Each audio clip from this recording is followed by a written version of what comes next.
السلام عليكم كلنتي wanaagsan Photoshop markaan isticmaalayno documenti samaysanay waxaan dhisan karaysano wixii aan faylkii aan sameeynay oo complete aan faraha ka jarno dabcan waxaan u baahanahay inaan documentigeeni kaydsano si uu nooga dhumin isla markaana aan ula kulanno baahideeni oo u gaarno hadafkaan lahayn tusaale ahaan haddaan u baahanahay inaan JPEG sawir samaysto oo design-kiisa sameeyo inaan save gareeyo oo format-kiisa JPG ka dhigo hadaan u baahanahay PDF inaan goortaan design garayso isagana PDF ka dhigo waxay ka mid tahay dariiqooyinka wax loo save gareeyo muuqaalkan waxaan si gaar ah u eegi doonaa qaabka aad u save gareynaysid steps-ka maraysid markaad faylkaaga samaystay oo aad save gareynaysid steps-ka maraysid iyo inta ugu caansan extensionada ama formatyada wax loo save gareeyo baan si gaar ah u eegi doonaa marka si aan isula soconno waxaan u baahanahay inaan soo furno faylkii aan ugu talagalnay casharka saa u soo furtid marka waxaad tagaysaa folderkii markaad tagtid waxaad kasii dooranaysaa qaybta loo yaqaan essential practice then waxaad kasii dooranaysaa adjust waxaad kasii dooranaysaa save in document then waxaad ku soo furaysaa faylka ay ku qoran tahay save in markaad faylkii soo furtid dabcan waxaa kuu soo kacaya faylkii oo ay saaran tahay xabadda tufaaxa bes kaligeedna waxaan u saarnay ujeed baan ka leenahay marka si aan u save garayno waxaan u baahanahay inaan hubino documentiga markaad save gareynaysid inaad hubisid inaad garanaysid waxaad baahidaada ay tahay oo waxa ku soo baxaya waayo markaad Photoshop wax ku save gareynaysid haddaadan garanayn ujeedkaaga iyo waxaad rabtid inay ku soo baxaan dabcan extension-kii baa qaldaysa extension hadaa qaladina wixii aad adu raadinaysay ma helaysid dariiqada u save gareynaysid waxay tahay laba mid inaad shortcut ahaan isticmaashid iyo inaad caadi steps-ka u martido intaad tagtid toolbar-ka halkaad kasoo dooratid save save garaysid documentiyada caadiga si aan u save gareyno markaan save gareyno shortcut ahaan oo kale markaan isticmaalayno ama markaan isticmaalayno manually markaas tagayna kadib waxaan kasoo dooranaa save as markaad ku dhufatid waxaa lagu weydiinayaa meesha dhigi lahayd waxaan ku raadayay meesha dhigi lahayd documentigana waxaan dhigaynaa hadda folderkii tutorialka waxaan kasoo dooranaa essential practice waxaan kasoo dooranaa save the document markaad ay ku soo baxda meeshii waxaad marka u baahan tahay inaad halkan gelisid magacii tusaale ahaan hadda markaan u horay JPEG baan save gareynaa halkaas waxaan gelinaa JPG kadib halkaan waxaan ka dooranaa JPEG saasan halkaa uga dooranaa JPG waa sawirada ugu caansan la isticmaalo tusaale ahaan taqaani social media ku jira ama website-yada ku jira ama kombiyuutarada 99% ku jira sawirada ku jira meesha la yiraahdo waxa la yiraahdo taleefanada iyaga 90% iyaguna saas xabad baa jirta PNG ama xabad GIF la helo laakiin intooda badan JPG u save gareysay marka JPG faa'iidooyinku leeyahay waxay ka mid tahay qof aan computerkiisa Photoshop ugu jirin oo kale ama qof kale hadaad wax u shubeysid ama adiguba u baahan tahay inaad mobilkaaga ku shubatid ama u dirtid qof uu xawshid social media oo kale inaad JPG ka dhigatid sida uu ku fududaado faylkii isla markaana compatible kugu noqdo meelo tira badan bay ku soo tagaysaa marka JPEG baan ku qoraynaa magaciisa si aan hadhow garano kuwa kale markaad save gareynaysid marka waxa lagu weydiinayaa option-kan wuxuu ku suurtagelinayaa inaad quality sawirkaaga aad halka control kartid darajada inaad badisid iyo darajada inaad yareysidba marka medium baan ka dhiganaynaa then okay baan leenahay qaabkaas waxaan u save gareynay sawirkii tusaale ahaan haddaan tagno folderkii oo tusaale ahaan aan ku save gareysanay waxa inoo soo baxaysa inuu meeshii yaal markii hore waxa la ka save inuu ku taagto waxa yahay JPG ah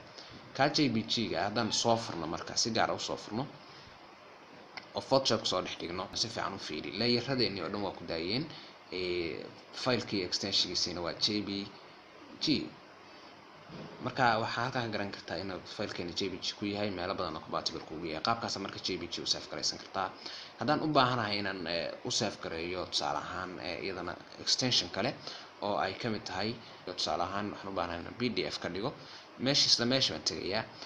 waxaan ka dooranayaa marka PDF aan ka dooranayaa kadib Photoshop PDF jira Photoshop PDF wuxuu inoo suurtagelinayaa inuu layeradiina inoo hayo documentiga isagoo Photoshop ahaan hayo inoo noqdo documenti compatible ku ah PDF-yada iyo faylasha kale oo ku furmaya marka isagana PDF aan ka dhiganaa saan u garano hadhow waxayna weydiinayaa marka su'aalo dhowr ah oo wuxuu halkaan kan meeshan wax ku weydiinaya haddaad rabtid compression-ka iyo wax ka bedelayno save baan leenahay wuxuu kala boxkii kale inoo soo saarayay oo inoo sheegay in PDF-ka uusan compatible ku ahayn Photoshop version-nadii hore marka waxaad mar walba maskaxda ku haysaa versionadii hore loo isticmaali jiray in aysan PDF compatible ku hadaad noocii dame oo kan kala isticmaalayo ama kuwii ku dhawaad ku samaysid isla markaana Photoshop kuwii hore oo waagi hore la isticmaali jiray kugu furmayo marka intaas uu buuqaysiinaya wax kale wax loo save gareystaa wax loo kaydsadaa inaad tusaalahan PNG ka dhigtid PNG waa sawir JPG u soo dhow laakiin wuxuu leeyahay faa'iido dheeriya oo faa'iidadaas waxay tahay inuu sawirkaagii tusaalahan uu ka saari karo uu ka dhigi karo sawir bila background transparent san u save gareyno PNG wax saarna background-ka kala saarna ciwaanka si aan tufaaxo gooni ah ula kulano dabcan tufaaxiga waa taas markaan saa u save gareeyo isla meeshii baan tagayaa halkaasaan wax ka soo dooranaya file save as ama waxaan dhigi karaa shortcut ahaan control iyo shift iyo s la qabanaya waxa ii soo baxaya boxkii save as-ta then halkaasaan waxaan gelinayaa magacii oo muxuu ahaa magaceena PNG waan save gareynaynay PNG baan ka dhigay then halkaan waxaan ka dooranaya PNG markaad saa u save gareysay isagana extensionkiisa PNG uu noqonaya ka soo doortay saas baa u save garanaysaa marka PNG-guna isaguna wuxuu leeyahay compression ama fast ama non smallest slow wada wuxuu ku weydiinayaa joyskaaga saad ka dhigaysa laakiin smallest yaasar loo qaadkaas si u fududaado markuu save-ka dhameeyo waxaan isla meesha ka soo arki doonaa inuu faylkii labaad oo PDF-ka iyo ka saddexaad oo PNG ah intuba ay yihiin kuwa meeshii ku markuu faylkii save gareyntiisa dhamaato dabcan folderkii baan tagaynaa haddana folderkii soo furno waxa meesha inuu ku jira save-inta kii JPG-ga ahaa kii PDF-ta iyo PNG kan waa keenay documentiga hore oo meesha inuu ku jiray marka saddexda qaab waa u save gareyn karnaa waxaan kaloo ku dari karnaa oo loo save gareysto kii Photoshop-ka caadiga ah tusaalahan control shift iyo s baan isla qabanaynaa halkan waxaan ka dooranaa Photoshop marka Photoshop hadaad ka dhigtid nooc Photoshop format Photoshop mar walba wuxuu furmayo only Photoshop wax kale kuma furmayo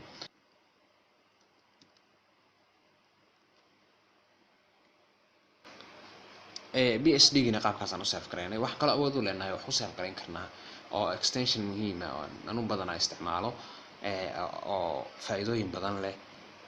uu yahay wax loo yaqaan TIFF markaan u save gareynayso dariiqada baan marinaa save baan file baan tagnaa save as baan leenahay save as marka inoo soo furanto meeshii boxkii halkii extensionkii baan wax ka dhiganaa kan u hooseeya TIFF ta markaasaan wax ka dhiganaa isagana TIFF baan ka dhiganaa TIFF faa'iidadu inoo leeyahay waxay tahay inuu compatible inuu ku yahay Windows Photo Viewer-kii ku furmayo isla markaana uu maxaan ku raadayay inoo haynayo layerradii oo wax falaatana sida JPG-gina ka noqonayn intaasna dariiqadana uu save gareyn karnaa isaguna wuxuu weydiinayaa quantity ma JPG ma ka dhigaa maxaan ku raadayay compression isku dhagan mise layerrada marka layerrada inuu ilaaliyo including layers will increase the file size value marka filekan TIFF-ka ah badana filesh kale ka culusiyo maadaama uu laba awood leeyahay inuu viewer-kiina ku furmo layerradiina ilaaliyo marka xogaa culays baa galaya then okay baan dhaynaa qaabkaasaan marka wax u save gareysan karnaa markasta wax muhiim ah documentiga markaad samaysay wix waqtiga kaaga baxay oo maskaxda kaaga baxday inaad ilaashatid oo save gareysid isla markaad save gareynaysid inaad maskaxda ku haysid waxaad u baahan tahay inay hadhow kuu soo baxaan waayo hal extension oo hal markaa bedelmo wixii aad save gareysid waxa laga yaabaa sawir aad rabtid inaad hadhow dib uga bedelatid hadaad JPG ka dhigtid waa kaa kharimaya oo saas layeriis kugu dayay marka mar walba inaad maskaxda ku haysid extensionkaaga iyo baahidaada aad u baahan tahay waxay noqon doonto oo faylkaaga markaad save gareynaysid aad ku talagashid waxaad ka dhigaysid waa muhiim faylkaagana aad mar walba ilaalisid inaad save gareysid hadaad iska kalowsid adoon waxba save gareyn dabcan wixii waqtiga kaaga baxay aad save gareynaysid ama documentiga qoratay ama sawirka aad gareysatay waa ku daayay saas uu uga baxaya khadka Photoshop-ku wixii ay hal mar hadaan la kalooso intaan la save gareyn saasay ku dhamayaan laakiin haddii marmar waxa jirta ay Photoshop-ka awood u leedahay inaad haddii sawirkaagii oo kale uu sawir aad u culus ahaa inay sawir cover gareyso laakiin cover-gaas wax badan kuma samayn karo wax la isku halayn karo mar walba waxa muhiim ah maskaxda ku haysid documentiga markaad dhamaystirto inay muhiim tahay inaad save gareysto saa ku ilaashto formatkan u baahan ay ka dhigto kadib aan saa u kaydsado marka qaabkaas baa waxa loo save gareeyaa documentiyada muuqaalkan waxa muuqaalka ugu dhameeyay qaybtii essential practice-ka aan ku baranaynay qaabka Photoshop loogu shaqeynayo ku xigi doona isla muuqaalkii ugu horeeyay qaybta u dhameysay Photoshop-ka oo noqon doona markaan shaqadii caadi ah galnayn oo aan caadi wax u save gareyn lahayn waxaan samayn doonaa document dhammaystiran waa inoo muuqaalkan muuqaal ku xiga oo kulanti damo xiiso leh